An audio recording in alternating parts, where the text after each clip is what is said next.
déclare que là où il y a l'Esprit de Christ, là, éternel mon Dieu, il y a aussi la liberté. Je prie, éternel mon Dieu, que la liberté de ton esprit, ô Dieu, Jésus, soit dans ces cultes, éternel Dieu de gloire, pour instruire un peuple, pour conduire un peuple, éternel Dieu de grâce. Que les écailles de nos cieux tombent, éternel Dieu de gloire. Et que là où il y a l'Esprit de Christ, là, éternel mon Dieu, il y a aussi la liberté. Je prie, éternel mon Dieu, que la liberté de ton esprit, ô Dieu, Jésus, soit dans ces cultes, éternel Dieu de gloire, pour instruire un peuple, pour conduire un peuple, éternel Dieu de grâce. Que les écailles de nos cieux tombent, éternel Dieu de gloire, et que nous puissions voir clairement, mon Dieu, ta gloire. Visite-nous ce matin, bénis les familles ce matin, touche les cœurs ce matin, éternel. Édifie-nous ce matin, éternel, mon Dieu. Console-nous ce matin, éternel Dieu de gloire. Exalte-nous, mon Dieu, ce matin, éternel, ô Dieu. Que le poids de ta grâce, que le poids de ta gloire, ô Dieu, soit parmi nous. Que la Shekinah de Dieu soit révélée. Que la gloire de ton Fils Jésus, Yahweh, soit manifestée. La Bible déclare que nul ne peut venir au devant de toi et revenir tel qu'il était venu. Père, ma prière est levée de mon cœur, mon Dieu, ce matin. Que ce peuple éternel, oh Dieu, Jésus ne rentre pas tel qu'ils sont venus. Que ce peuple, mon Dieu, ne quitte pas cet endroit éternel, oh Dieu, sans recevoir, éternel, mon Dieu, quelque chose venant de toi. Adonai, éternel, oh Dieu, ne nous laisse pas stériles, Père, à la connaissance du Christ. Ne nous laisse pas, mon Dieu, oisif, Père, face à la connaissance de Christ, Père. Révèle-nous le Christ ce matin. Révèle-nous le Christ ce matin. Abba, fais-nous du bien. Bénis-nous, éternel. Au nom puissant de Jésus, nous avons ainsi prié. Nous disons Amen. Tu peux bien acclamer pour le Seigneur. Tu peux bien acclamer pour Jéhovah notre Dieu. Shalom, c'est le message. J'aimerais dire merci à Dieu. C'est lui qui nous a gardés, c'est lui qui a permis que nous soyons là. Moi et vous, si nous sommes là ce matin, c'est parce que Dieu a voulu que nous puissions être là. Et l'Éternel nous a donné la force, la bonne santé pour que nous puissions quitter nos maisons et que nous puissions se retrouver ici pour lui rendre un culte, pour célébrer son Saint-Nom. Et je dis aussi merci à papa et à maman pour la marque de confiance. Merci beaucoup maman, merci à papa aussi. C'est un privilège pour moi de me tenir du haut de cet hôtel pour apporter la parole. Je sais que nous ne sommes pas meilleurs, mais ce n'est rien d'autre que la grâce de Dieu qui nous a localisés. Et la grâce de Dieu nous a permis de tenir ces micros et de monter ici pour parler de la part du Seigneur. Merci beaucoup maman, merci aussi à papa. Je dis également merci aux administrateurs, maman Chantal, papa Carlos, le sec Alfred. Merci pour ce que vous êtes pour nous. Merci pour le travail que vous êtes en train d'abattre dans cette église. Et cela est visible. Nous vous disons aussi merci.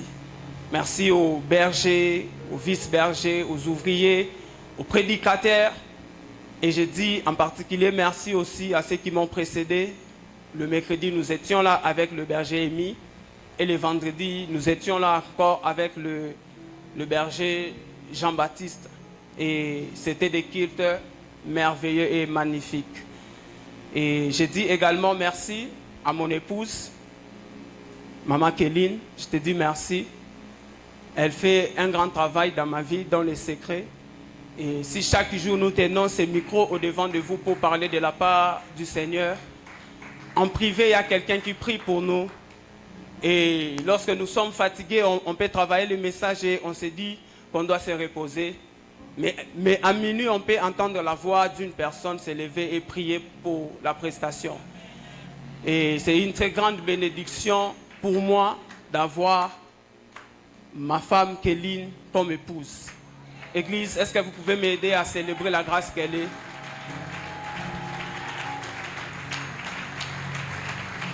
Sans plus tarder, nous allons lire la parole de Dieu. Nous avons des textes de base. Nous allons lire Exode 20, le verset 13. Et nous allons lire aussi le livre de Psaume, le chapitre 85, le verset 11. On peut être debout pour honorer la parole. Je disais Exode 20, le verset 13, pour ceux qui écrivent.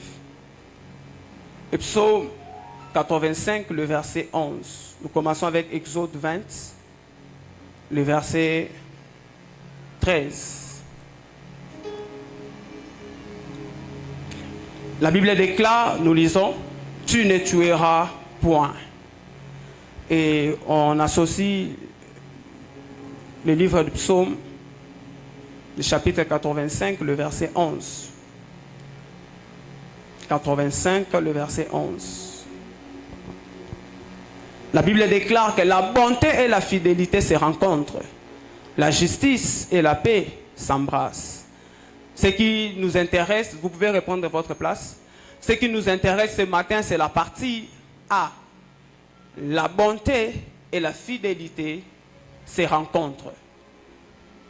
Et depuis le début de ce mois, comme vous le savez, la plupart d'entre nous, nous les connaissons, nous sommes en train d'exploiter un thème qui dit ce qui est dit de lui dans la loi. Ce qui est dit de lui dans la loi. Il s'agit de Jésus dont notre texte, notre thématique, notre thème fait allusion. Donc si on doit donner un autre thème, on pourra dire ce qui concerne Jésus dans la loi. Et bien avant d'aborder le thème dans l'angle où on doit toucher Jésus dans la loi, il est important pour nous que nous puissions d'abord connaître ou savoir la loi. Avoir d'abord la connaissance de la loi.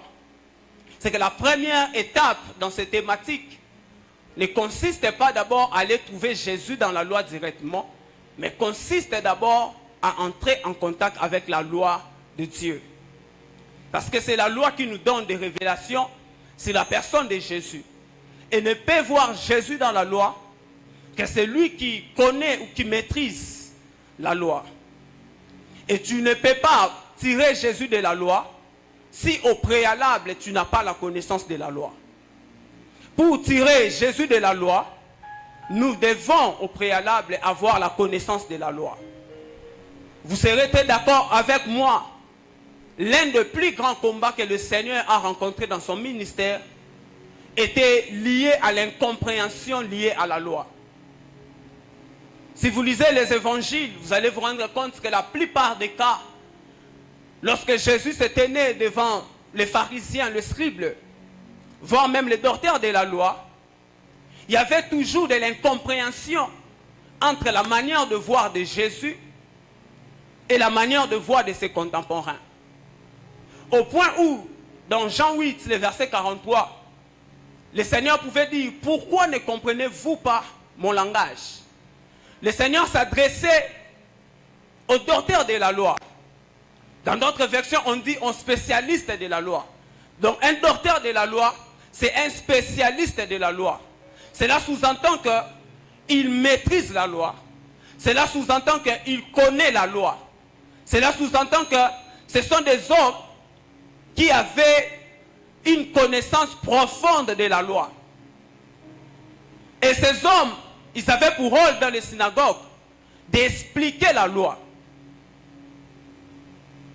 Les pharisiens, les scribes, les docteurs de la loi, ils avaient pour rôle d'expliquer la loi au peuple. Mais c'est à ces personnes-là que Jésus-Christ dit, « Pourquoi ne comprenez-vous pas mon langage ?» Et le chapitre 8 commence par une histoire d'une femme qu'on avait attrapée, qu'elle était en train de commettre l'adultère. Et lorsque ces hommes amènent la femme devant Jésus, ces hommes brandissaient les écrits de Moïse, donc la loi. Ils disaient, Moïse nous a dit, par rapport à ce genre de femmes, nous devons faire ceci, ceci. Et toi, maître, que dites-vous de ce genre de femme? Et la Bible dit que cette question était remplie de ruse parce qu'il voulait voir comment est-ce que le Seigneur allait réagir plutôt vis-à-vis de la loi que Moïse avait prescrite.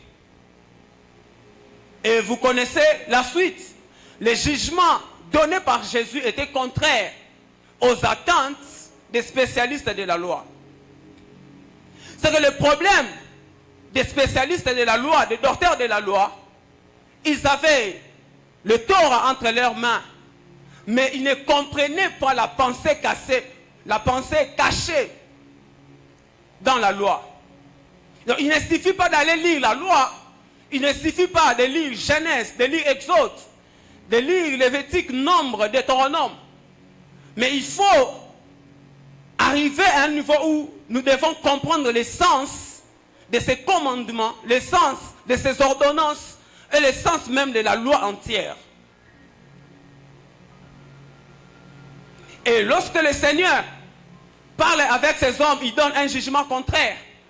Le chapitre continue, on nous parle encore de ces mêmes personnes qui engageaient maintenant un débat avec Jésus autour de leur appartenance au Père Abraham. Et le Seigneur choque encore leur croyance. Il leur dira encore que lorsque Abraham a vu mon jour, Abraham a tressailli de joie. Comme pour dire que Jésus existait avant même qu'Abraham soit. Et par cette parole, la Bible dit qu'on a voulu lapider le Seigneur par les scribes, parce que pour eux, il avait blasphémé.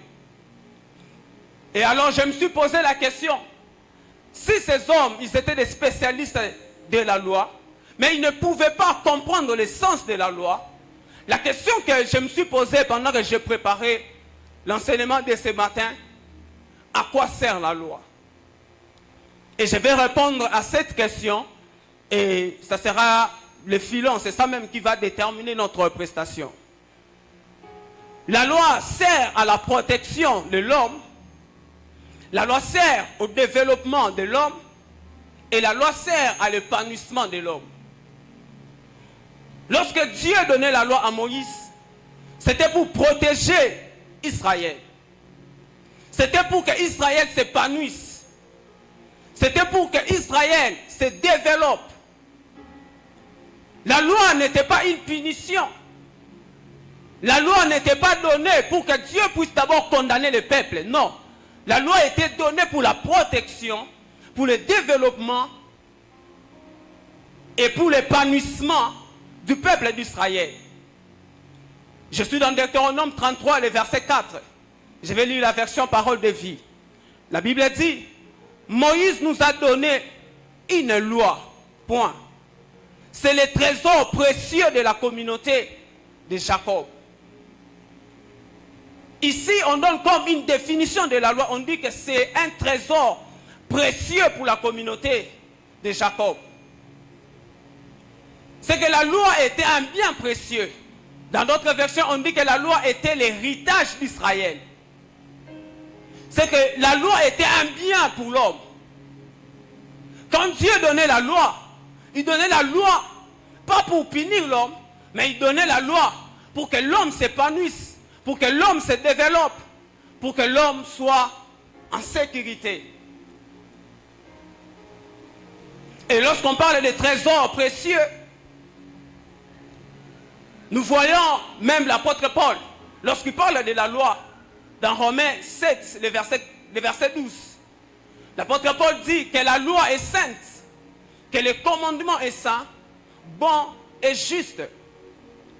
Et au verset 14, il dit que la loi est spirituelle. C'est que si nous voyons la loi dans l'angle où la loi est donnée pour la protection de l'homme, pour le développement de l'homme et pour l'épanouissement de l'homme, cela déjà va fixer à notre esprit que lorsque Dieu donnait la loi, ce n'était pas pour frapper le peuple, ce n'était pas pour punir le peuple, mais c'était une manière de faire grâce au peuple. Notre texte de base que nous avons lu dans Exode, le chapitre 20, le verset 13, la Bible dit « Tu ne tueras point ». Le mot « tuer » ou le verbe « tuer » utilisé ici, de l'hébreu, c'est « ganab ».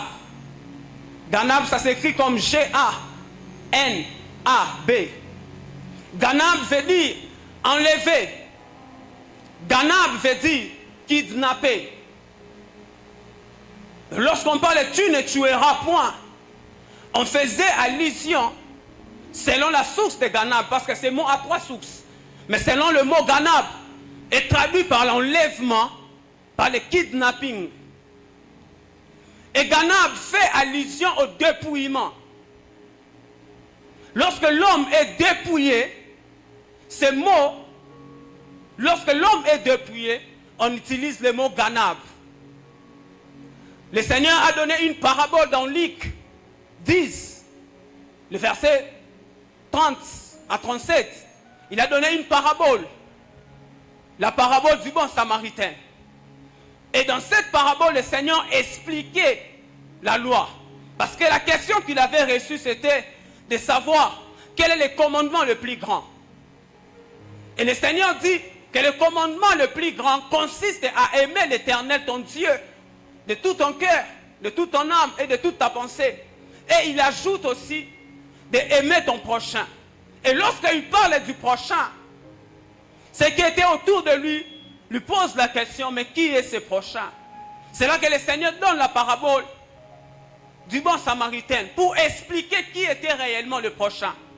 Mais dans cette parabole, on nous parle d'un homme qui venait d'un voyage et il a rencontré les brigands. Et la Bible dit que le brigand les tabassait. Et la Bible précise que cet homme était demi-mort. Il n'était pas mort, il était demi-mort. J'aime la précision que le Seigneur donne. Il dit que cet homme était dépouillé.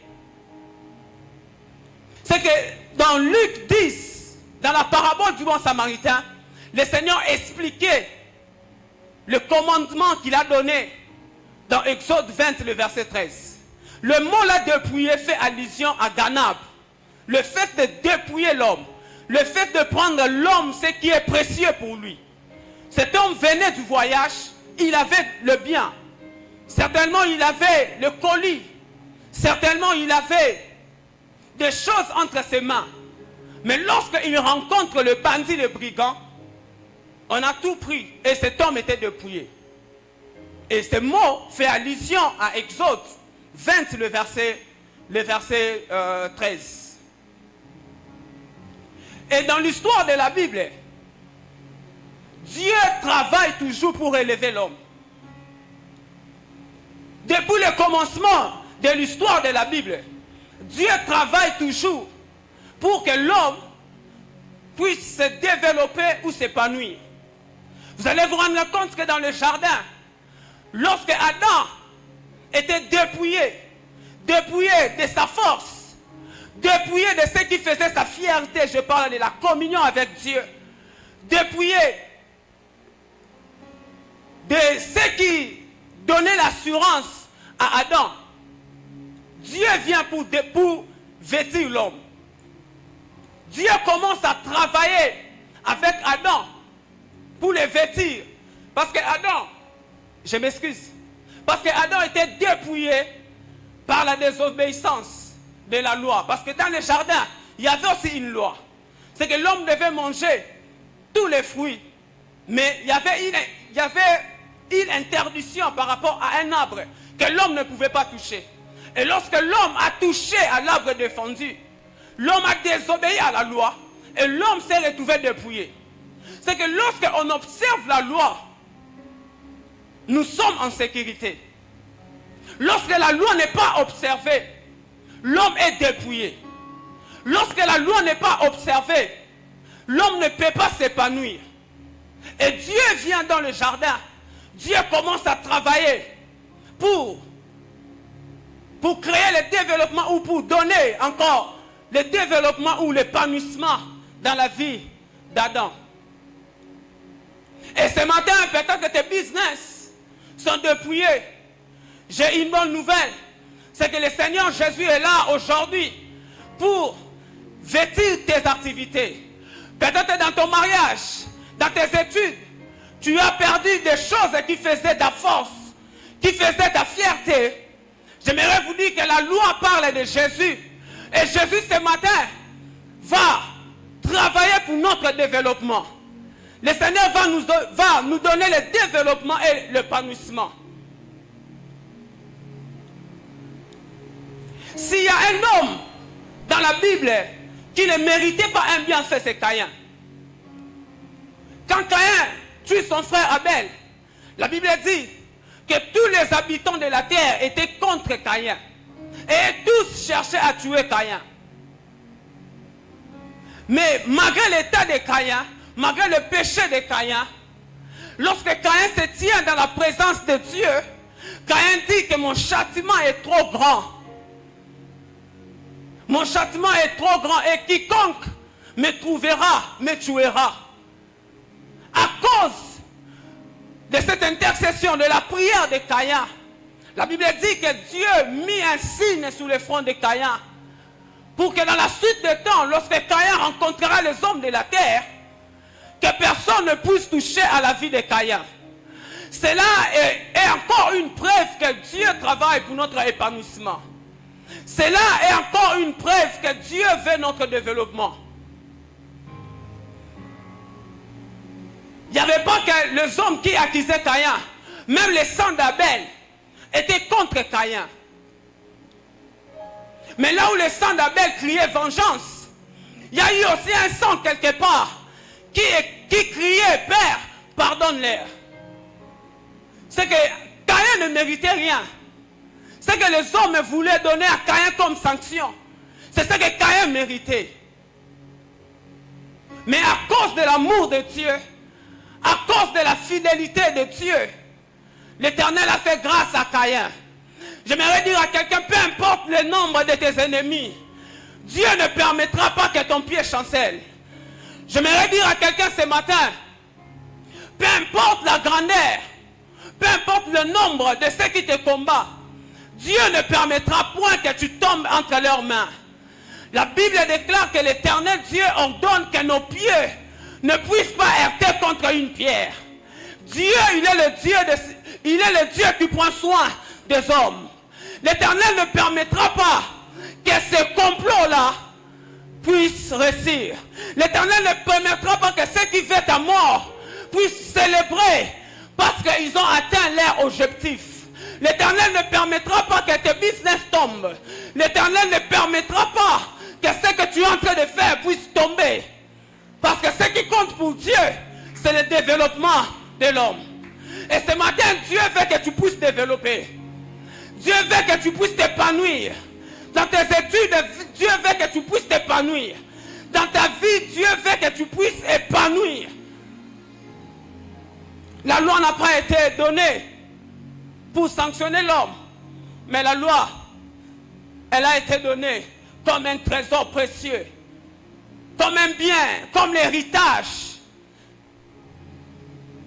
La deuxième des choses que nous devons observer dans notre thématique, après avoir l'idée générale sur la loi, il faut tirer Jésus de la loi. Notre thématique dit ce qui est dit de lui dans la loi. On a vu que la loi était donnée pour le développement, pour la protection, pour l'épanouissement. C'est vrai. Maintenant, tirons Jésus de la loi. Parce que sans Jésus, la protection dans la loi n'a pas d'effet. Sans Jésus, le développement dans la loi n'a pas d'effet. Sans Jésus, l'épanouissement dans la loi n'a pas d'effet. C'est comme ça, tout ce que les hommes faisaient dans la loi, qui procurait la protection, qui procurait le développement, l'épanouissement, toutes ces choses préfiguraient Christ. Quand Dieu tue l'animal prophétique, cela préfigurait déjà Christ. Et n'oubliez pas que Jésus-Christ est l'agneau de Dieu, immolé depuis la fondation, avant la fondation du monde. C'est qu'avant que nous puissions exister, avant même que ce monde visible existe, c'est que Christ était déjà offert. C'est que Christ était la solution des hommes dans la loi. Christ, c'est lui qui donne la protection. C'est lui qui amène le développement. Et c'est lui qui amène l'épanouissement. La loi nous donne des révélations préliminaires de la personne de Jésus. Ce qui est préliminaire nous prépare à l'objet principal. L'objet principal, c'est le Christ. Mais la loi vient nous préparer. La loi vient nous montrer le chemin. La loi vient nous donner les idées de comment le Seigneur sera. La loi vient nous donner des révélations préliminaires. C'est comme ça que lorsque nous lisons la loi, vous aurez comme l'impression que telle personne fait telle chose comme Christ. Parce que la loi nous donne une révélation préliminaire. Et lorsque l'apôtre Paul parle de la loi, l'apôtre Paul dit que la loi était un pédagogue qui devait nous conduire. C'est que le but de la loi était de nous révéler le Christ, aussi de nous conduire vers le Christ. C'est ainsi que lorsque vous lisez la loi, je suis dans Exode 34, le verset 6. La Bible déclare, Exode 34, le verset 6. La Bible dit, Exode 34,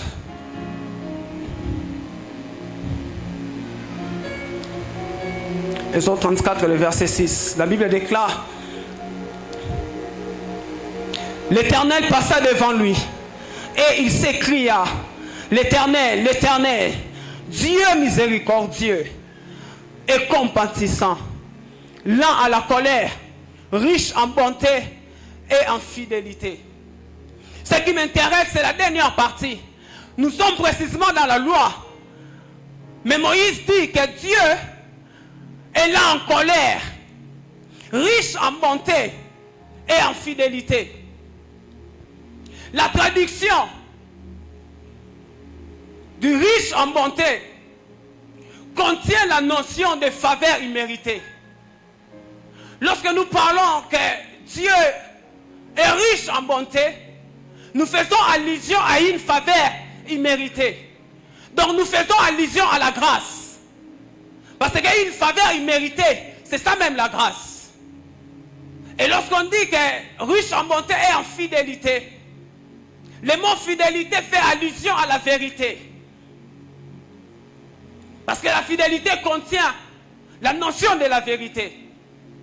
C'est ainsi que le texte que nous avons lu, notre deuxième texte de psaume, la Bible dit que la bonté et la fidélité se rencontrent. Or, cette rencontre-là ne peut avoir lieu que si Jésus-Christ vient. Donc, autrement dit, lorsqu'on parle de la bonté, lorsqu'on parle de la fidélité, on fait allusion à la grâce et on fait allusion à la vérité. Et la rencontre de la grâce et la vérité a eu lieu lorsque le Seigneur est venu. Je suis dans Jean 1, le verset 17. La Bible dit que la loi a été donnée par Moïse. Mais la grâce et la vérité est venue avec Jésus. C'est que Psaume parlait de Jésus. Et n'oubliez pas que dans Psaume, nous sommes dans la loi. Parce que Jésus a expliqué à ses disciples tout ce qui les concernait dans la loi, dans le psaume et dans le prophète. C'est le psaume nous parlait déjà de Jésus. Mais il y a une chose qui m'a tiqué, c'est que Moïse dans la loi, Moïse pouvait quand même goûter à la grâce. Moïse pouvait quand même goûter à la vérité. Des choses qui n'étaient pas réservées à Moïse. Ces choses n'étaient pas pour Moïse. Mais Moïse pouvait goûter à ces choses. Moïse pouvait voir la grâce. Moïse pouvait voir la vérité. Jésus-Christ devait commencer son ministère à l'âge de 30 ans. Mais à 12 ans, la Bible nous dit que Jésus-Christ était assis parmi les docteurs de la loi dans la synagogue. Et le Seigneur expliquait la loi. En réalité, la loi disait qu'un homme pouvait entrer dans le sacerdoce à l'âge de 30 ans.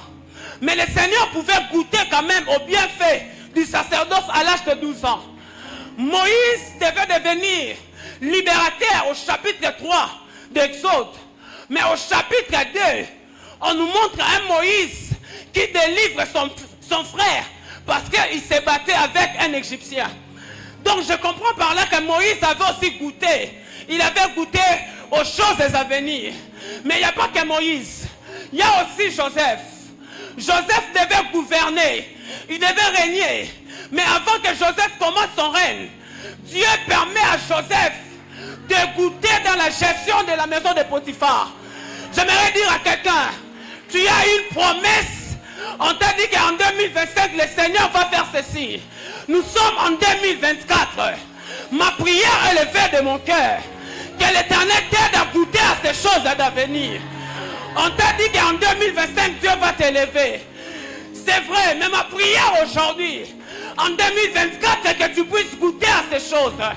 On t'a dit qu'en 2025, tu vas te marier. Nous sommes en 2024. Moi, j'appelle d'abord les fiancés. J'appelle d'abord les fiancés. On t'a dit que tu vas signer de grands contrats. C'est vrai. On a dit que tu seras DG. C'est vrai. Mais présentement là, je demande d'abord une promotion. Parce que tu dois goûter à ses bienfaits. La Bible déclare, lorsque Israël était dans le désert, Israël allait vers la terre promise. La Bible dit que dans la terre promise, c'est là que coule le lait et le miel. Mais lorsque Israël marche dans le désert, l'Éternel donne à Israël la manne. Or, la composition de la manne contient le lait et le miel. C'est qu'Israël avait goûté au bienfait de la terre promise. Est-ce que Dieu peut te faire goûter au bienfait ce matin? La Bible déclare, goûter et constater combien l'Éternel est bon. J'aimerais dire à quelqu'un, pour que tu puisses goûter au bienfait de Dieu, cela dépend de la qualité, de la bonté du cœur de Dieu et non de tes œuvres. C'est ainsi que je suis en train de demander que Dieu te fasse goûter au bienfait de l'Éternel. Je peux parler de qui? Qui d'autre a goûté au bienfait de l'Éternel? Parlons de Gédéon. La Bible déclare que Gédéon battait les froment. Mais lorsque Gédéon battait les froment, ce qui est bizarre, c'est que Gédéon utilisait le pressoir. Or, le pressoir permet à un homme de fabriquer le vin. La question que je me suis posée, comment Gédéon avait la capacité de battre les froment à travers le pressoir? Cela nous révèle la chute de Mandia. C'est que Gédéon, il avait déjà goûté déjà à la chute de Mandia. Malgré qu'il se voyait petit, lorsque l'ange se tient devant lui, l'ange oublie la petitesse de Gédéon, mais l'ange regarde des choses que Gédéon avait déjà goûté. Ma prière est levée de mon cœur. En cette année 2024, que tu goûtes au bienfait de Dieu. En cette année 2024, que l'Éternel ouvre le ciel et que tu reçoives de Dieu des choses qu'il a promis. Ma prière ce matin, que le Dieu de notre Père visite quelqu'un. La Bible déclare que c'est l'année de l'abondance. L'abondance est surnaturelle. Ce qui est surnaturel ne dépend pas de l'homme. De la même manière, pour goûter au bienfait de Dieu, cela ne dépend pas de toi. Alors je suis en train de prier. Même si tu n'as pas de projet pour 2024, ma prière ce matin sur l'autel de mon Père, que l'Éternel Dieu te fasse goûter au bienfait de l'Éternel. Si c'est ta parole, dis-moi Amen. Si c'est ta parole, dis fortement Amen. Et nous sommes précisément dans la loi. Et nous sommes en train de chercher le Seigneur dans la loi. Et nous avons trouvé le Seigneur dans le chapitre 34, le verset 6 d'Exode. Nous avons vu la grâce et nous avons vu la vérité. Des choses qui ne devaient pas se manifester dans la loi, mais ces choses se retrouvent dans la loi. Et nous poursuivons notre recherche. Parce que la Bible dit que les prophètes qui ont écrit sur la loi, ils ont fait de ces choses leur champ d'investigation. Parce qu'ils recherchaient. C'est que dans la loi, il faut chercher. Dans la loi, on ne vient pas, on tire. Dans la loi, on recherche. Dans la loi, l'homme marche tête courbée parce que l'homme est à la recherche du Seigneur. C'est comme ça que lorsque Jésus guérit un homme qui était aveugle, La Bible dit que cet homme pouvait voir les hommes comme là c'est la loi. Dans la loi on voit comme. Alors il faut chercher. Il faut chercher. Et nous sommes en train de voir Jésus comme. Et nous sommes en train de continuer notre recherche. Vous savez que dans la loi, le but de Dieu était d'entrer en contact avec son peuple. Quand vous lisez le chapitre 19 d'Exode, là où Dieu donne la loi, plutôt là où Dieu explique le pourquoi il devait donner la loi. Quand vous lisez tous ces chapitres, la pensée de la loi nous révèle que Dieu voulait entrer en contact avec son peuple. Et Dieu donne la loi pour entrer en contact avec son peuple. Et quand vous observez très bien, dans la loi, Dieu habite plusieurs choses. Mais ce matin, je vais partager avec vous deux choses seulement. Dans la loi, Dieu habite l'arche de l'alliance. Dis à ton voisin que Dieu est dans la loi. Il habite l'arche de l'alliance. L'arche de l'alliance, c'est la présence de Dieu. Une présence active. La présence de Dieu parmi son peuple. Mais dans la grâce, on nous révèle que Jésus-Christ, il est Emmanuel. Dieu parmi son peuple. Nous sommes en train de chercher Christ. Todo Lukantambe, dans la loi. Dans la loi, il habite l'arche de l'alliance, qui est la présence de Dieu active au milieu de son peuple. Mais dans la nouvelle alliance, il se révèle comme Emmanuel. Dieu parmi son peuple. C'est que Jésus était l'arche de l'alliance. Mais dans l'arche de l'alliance, l'arche contenait trois choses. L'arche contenait la manne. La manne, c'est le pain venu du ciel que Dieu avait donné au peuple d'Israël. Réponse à leur murmure. Mais Jésus se révèle dans la nouvelle alliance. Pas comme une réponse au murmure du peuple. Mais Jésus se révèle comme le Dieu d'amour. Et lorsqu'il se révèle comme le pain de vie. C'est que dans la manne, dans l'arche, la manne symbolisait le Christ qui est le véritable pain de vie. Et la manne contenait aussi le bâton d'Aaron. Aaron est un sacrificateur. Lorsque le Seigneur vient, la Bible nous révèle dans le livre d'Hébreux qu'il est le souverain sacrificateur selon l'ordre de Melchisedec. C'est que l'ordre de Melchisedec est plus supérieur que l'ordre d'Aaron.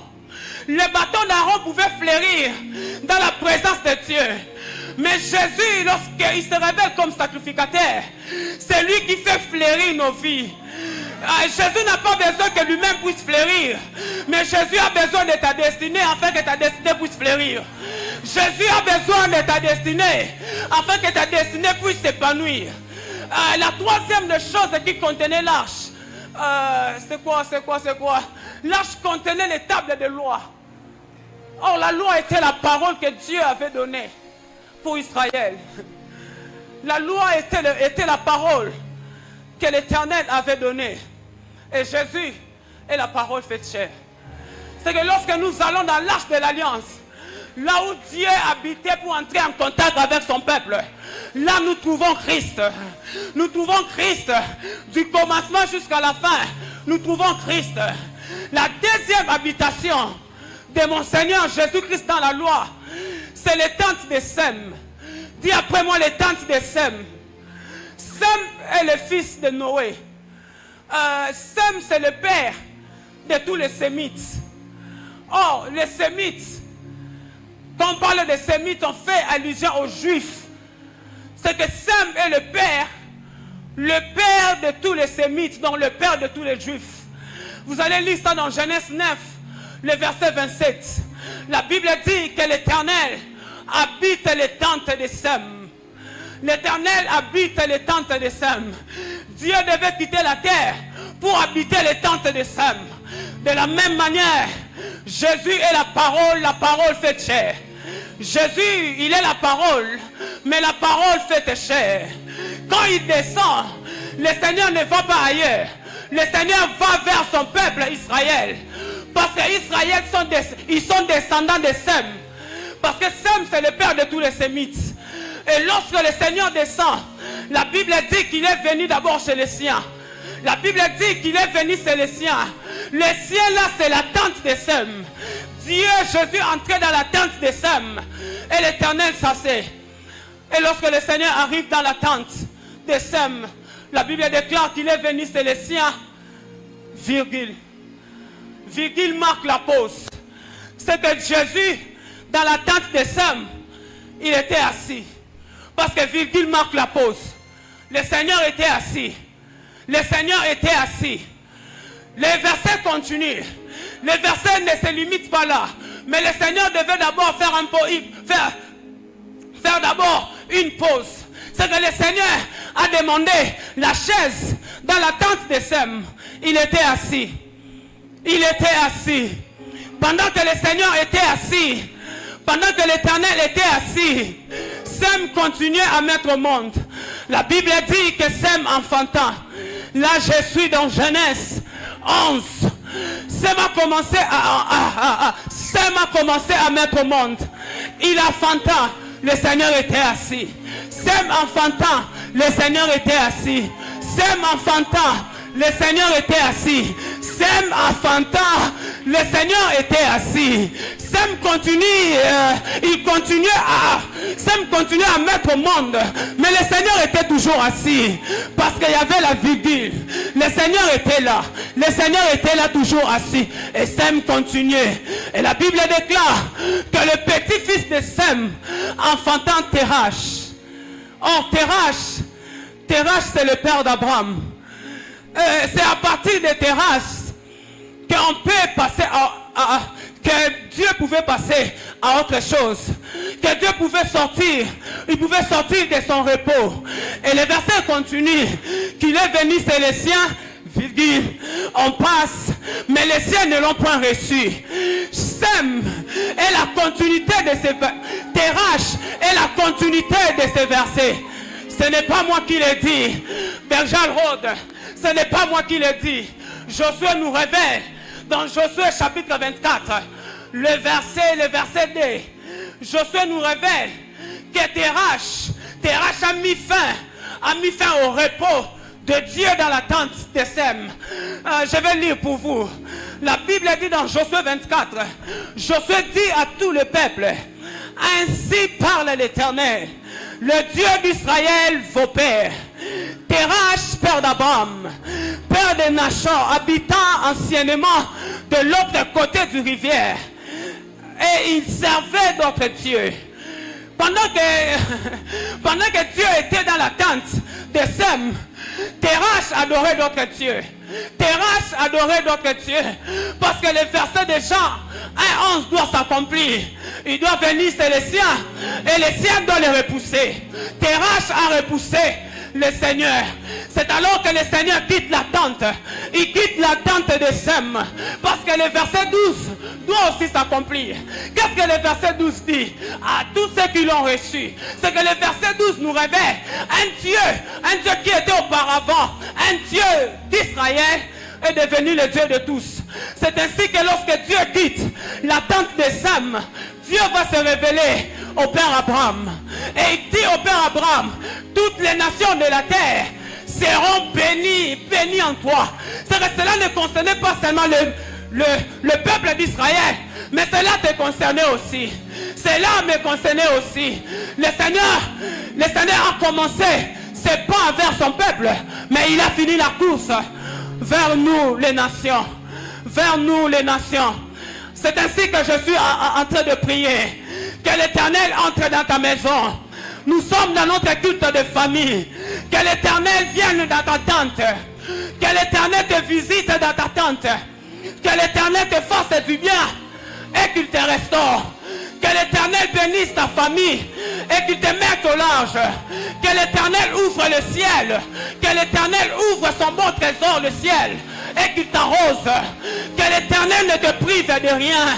Que l'Éternel t'arrose ce matin. L'Éternel va t'arroser. L'Éternel va arroser ton voisin. Il n'est pas seulement le Dieu des uns, il est aussi le Dieu des autres. Si l'Éternel peut te toucher, il touchera aussi ton voisin. Si l'Éternel s'est révélé à toi, il se révélera aussi à ta voisine. C'est ainsi que ma prière.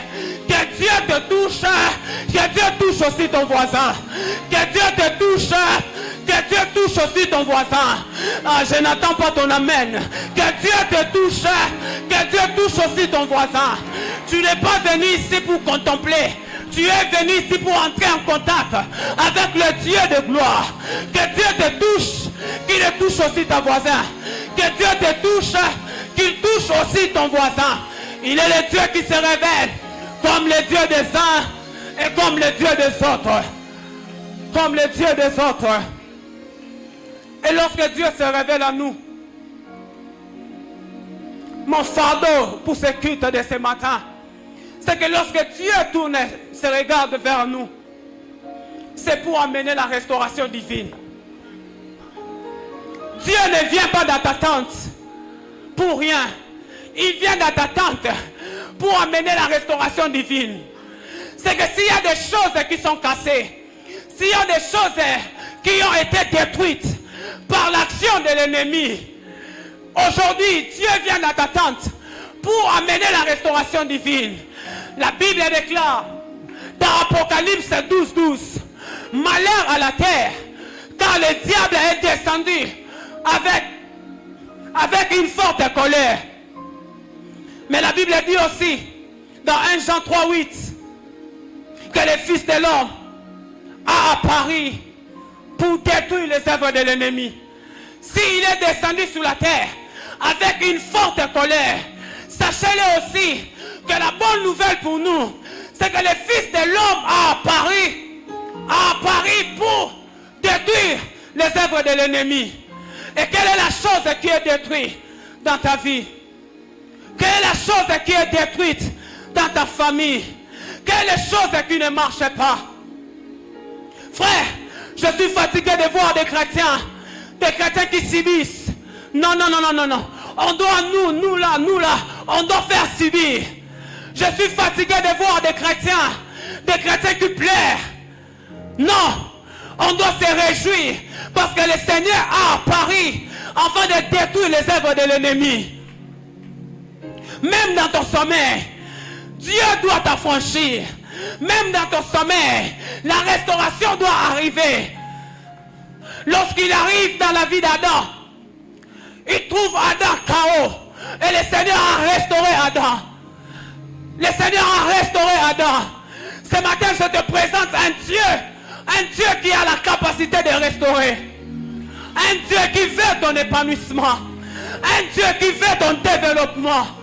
Un Dieu qui amène la restauration divine. Il est ton frère que la vie que tu mènes te donne la colère. Il est ton frère que tu puisses te révolter afin de vivre les nouvelles choses.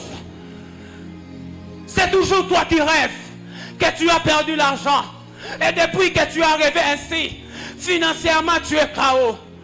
C'est toujours toi qui rêves que tu es marié. Mais en réalité, tu n'as même pas de proposition. Ces choses doivent s'arrêter. C'est toujours toi qui te vois dans les rêves. Tu es dans ton école. Ces choses doivent s'arrêter.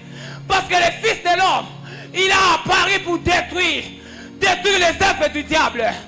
C'est ce que le diable amène dans nos familles. Le diable détruit nos familles. Le diable amène une mauvaise sémence. Et cette sémence crée au milieu de nous la pourriture. Mais ce matin, le Fils de l'homme, il a apparu afin de te donner la vie. La Bible déclare que si le Fils de l'homme t'a franchi, tu seras réellement libre. Ce matin, c'est un matinée de libres, des hommes qui sont libres, des femmes qui sont affranchies. Tu dois te révolter ce matin. Tu dois te révolter ce matin. Tu dois désirer que Dieu te fasse du bien. Tu dois chercher Dieu jusqu'à toucher à sa bénédiction. Ce n'est pas normal, frère. Ce n'est pas normal. Dans tes rêves, tu vois toujours des choses. Ce n'est pas normal. Dans tes sommeils, tu te vois toujours en train de faire d'avoir des relations intimes alors que tu n'es pas marié. Ce n'est pas normal. Ces choses doivent s'arrêter. Ça suffit. Ce matin, les choses doivent changer. Quelqu'un doit se révolter. Parce que le Fils de l'homme n'est pas à Paris pour que nous continuions à couper. Mais le Fils de l'homme, il est à Paris afin de nous donner la vie. Et cette vie, elle donne la vie en abondance. Dans le domaine de ton travail, la vie en abondance. Dans tes activités, la vie en abondance. Dans la vie de couple, la vie en abondance. Dans ce que tu fais, la vie en abondance.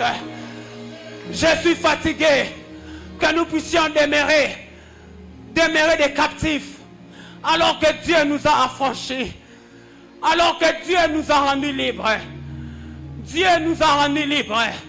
La restauration, c'est ramener ce qui était perdu. Qu'est-ce que tu as perdu? Qu'est-ce que tu as perdu? Salomon, pour lui, la restauration, c'est de ramener ses cheveux. La femme à la perte de sang, pour elle, la restauration, c'est la cessation de coulement de sang. Mais je ne sais pas pour toi. La restauration pour toi, c'est quoi? Quelle est la chose que le Seigneur doit ramener? Quelle est la chose que l'Éternel doit restaurer dans ta vie? Quelle est la chose que l'Éternel doit restaurer dans ta vie? Je suis fatigué de voir les chrétiens couper. Je suis fatigué de voir les chrétiens être misérables. Je suis fatigué de voir les chrétiens plénicher pendant que les païens se réjouissent. Non, non, non, non, non, non, non. Ça, ce n'est pas la pensée du Seigneur. Ça, ce n'est pas la pensée du Seigneur. Le Seigneur a dit la vie éternelle dans les siècles à venir. Mais sous 7 siècles, le centuple d'abord. C'est ainsi que Job 7, le premier verset, Job dit, le sort de l'homme est sous la terre et celui d'un soldat. Pour Dieu, tant que tu es sous la terre, tu es un soldat. Et nous sommes dans le champ de bataille. Si ça n'a pas marché hier, aujourd'hui ça va marcher. Si tu as cherché Dieu hier, tu n'as pas eu de choses. J'aimerais te rassurer qu'aujourd'hui, le Seigneur va te donner ton sort sous la terre et celui d'un soldat. Un soldat ne se fatigue pas. Un soldat ne se lasse pas. Un soldat entre dans le champ de bataille et il continue à combattre. Je suis presque à la fin de ma prestation. J'aimerais que quelqu'un comprenne que Dieu veut que tu puisses t'épanouir, que Dieu veut que tu puisses te développer. Voilà pourquoi il a apparu afin de détruire les œuvres de l'ennemi. Mais le Seigneur ne te laisse pas captif. Le Seigneur te laisse sous la terre comme un soldat. Un homme qui peut s'engager dans le combat. Un homme qui peut se lever pour mettre fin aux liens qui dérangent nos familles. Ce n'est pas possible. Dans une seule famille, aucune femme est mariée. Ce n'est pas possible. Dans une seule famille, aucun homme n'est stable financièrement. Ces choses doivent s'arrêter. Et Dieu a permis ce matin que tu sois dans ces cultes afin que tu aies la conscience que tu es un soldat sous la terre. Je te présente le Dieu de la restauration. Je te présente le Dieu de la restauration. Je te présente ce matin le Dieu de la restauration. Celui qui avait restauré Jacob en faisant de lui Israël. Quelle est la chose que Dieu doit restaurer? Quelle est la chose dans ta famille? Quelle est la chose que l'Éternel doit restaurer? Le diable cible les familles. Et nous sommes dans notre culte de famille. On va prier pour les familles. On va gémir au devant du trône de Dieu pour les familles. Le diable cible les familles. Le diable veut détruire les familles. Parce que la pensée de Dieu, c'est que nous, étant des chrétiens, nous sommes une famille, la famille chrétienne. Et le diable s'est levé contre cette famille que nous sommes. Le temps n'est plus à relativiser. Le temps n'est plus à relativiser. Si tu as déjà localisé un domaine de ta vie que Dieu doit restaurer, alors fais monter tes prières. Alors fais monter tes prières. Tu connais ta famille, tu connais ta vie. Tu connais ce que tu es en train de vivre. Mais ce matin, je te présente le Dieu de la restauration. Ce matin, je te présente le Dieu de la restauration. Monte en prière, monte en prière. Ce matin, retiens que Dieu est le Dieu de restauration. Et la restauration divine est possible. La restauration divine est possible. La restauration divine est possible. La restauration divine est possible. Monte en prière, monte en prière. Monte en prière. Tu peux arrêter les liens. Tu peux arrêter. Tu peux arrêter des choses qui te compliquent. Tu peux arrêter cette vie remplie de misère. Tu peux arrêter la session de fausses couches. Tu peux mettre fin aux relations sans fin. Tu peux mettre fin à toutes ces choses. C'est toujours toi qui commences des relations et qui n'aboutit pas. Dans la famille, on te connaît. On ne prend plus au sérieux lorsque tu présentes un fiancé. Tout le monde sait. De la même manière tu commences, c'est de la même manière aussi tu arrêtes. J'aimerais que tu puisses prier. J'aimerais que tu puisses prier.